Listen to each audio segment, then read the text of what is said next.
We've taken you through the challenges many millennials face these days. The generation is seeing higher reported rates of depression and anxiety than previous generations. Last week, morning anchor Angela Chen examined some of the issues that may be impacting mental health. Tonight, in part 2 of her report, Generation Y, Millennial Mental Health, she's looking at possible solutions.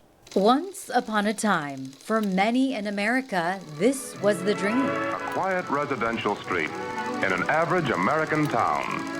There's nothing unusual about that, you'll say. No, there isn't.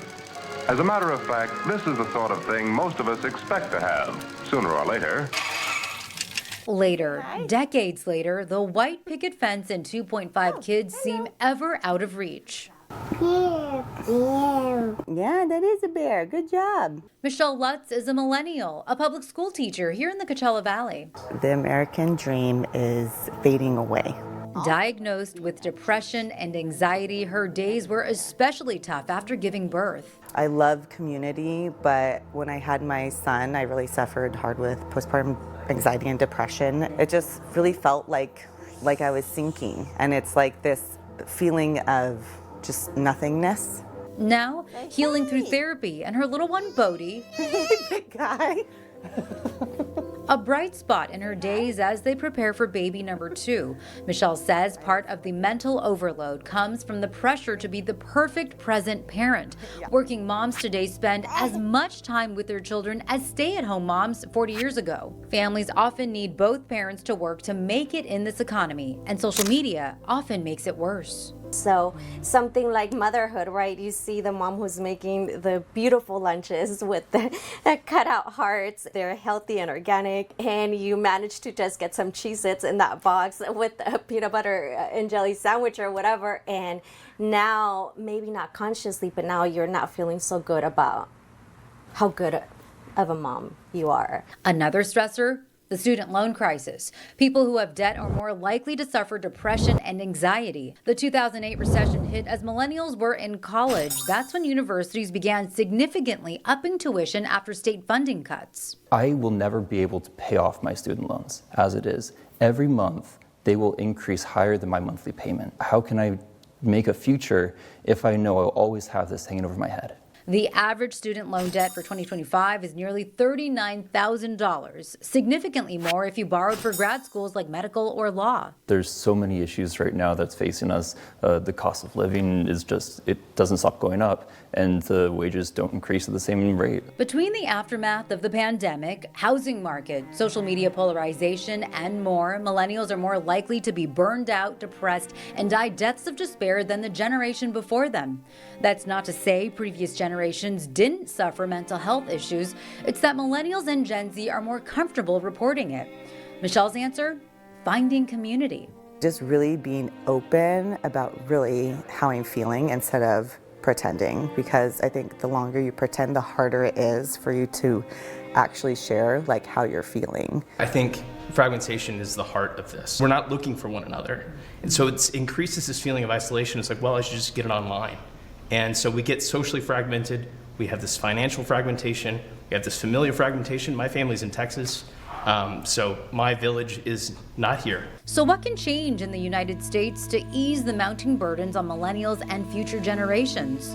For some clues, we can look about 55,000 miles across the ocean to the country ranked happiest in the world. Finnish happiness isn't about high intensity feelings. It's more about deep, calm satisfaction towards life. The Finnish Happiness Institute says there are 2 big parts of the secret to better mental health. 1, access to nature. And 2, knowing there are government social welfare programs that will catch you if you fall. We can really trust that if anything would happen, I would be taken care of by the system, by the government. That's the number one thing. I think that creates a feeling of safety. And from a safe place, you can, create and you can achieve like anything. Tweety shared as she was struggling with burnout raising 3 babies, the government offered help. Our municipality offered us a trained professional to come into our home to take care of the twins and the the newborn also, so that I could go into the forest, for example, just to recharge myself. I knew that I could always count on my municipality, and that cost me like $6 an hour. Finland offers robust mental health programs focused on prevention and improving quality of life. Is that possible here? We asked our elected officials at every level what we can do to improve mental health. One focus is on relieving parental stress. How can we make childcare easier and more accessible, helping people find the commercial space to do so? I'd love to see some programming on how to help people become homeowners and actually turn those into home daycares. There aren't many of those here in Palm Springs. For Assemblymember Greg Wallace, mental wellness is linked to affordable housing. In the legislature, we've been taking a lot of steps to try and reduce government bureaucracy, roll back regulations, and allow builders to come back into the state and build more homes, right? So we passed a bill in the budget to reform the California Environmental Quality Act to allow infill housing to be more readily available and built here in the state. Housing advocates often blame this act for the housing shortage. It allows anyone to sue over environmental concerns, which can add extra delays and extra costs. Now, time will tell whether housing gets built more quickly.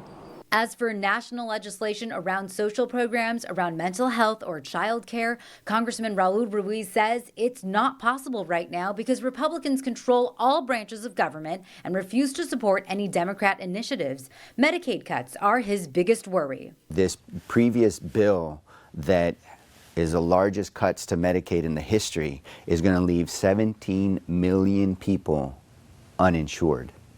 And so what does that mean? That means that they're going to be uncompensated care. They're not going to be able to get mental health coverage. It's going to be tough for these next 2 years. That's why it's so extremely vital that we win back the House. As politics play out, a plea to the baby boomers and Gen X in power. So they're saying, well, you deal with it. We dealt with ours. We're asking you, help us. We're trying. Don't stand as an obstacle in the way. Help us. The way that we're going to assist the generations after us. I want him to live in a society where he can be happy and free to be himself. Because for Michelle and so many millennials, the American dream was supposed to be more than just getting by. It was about waking up to something better, if we can address our ailing mental health. For the I-Team, Angela Chen, News Channel 3. But for all the doom and gloom, millennials say there is wonderful support to be found here in the Coachella Valley. If you just look, there are mom and dad groups on social media like Dad Bod Pod and Moms Off Duty to connect with other parents. You can find links online at KESQ.com. This story was created with the support of the Rosalind Carter Fellowships for Mental Health Journalism. Angela Chen is a 2025 fellow.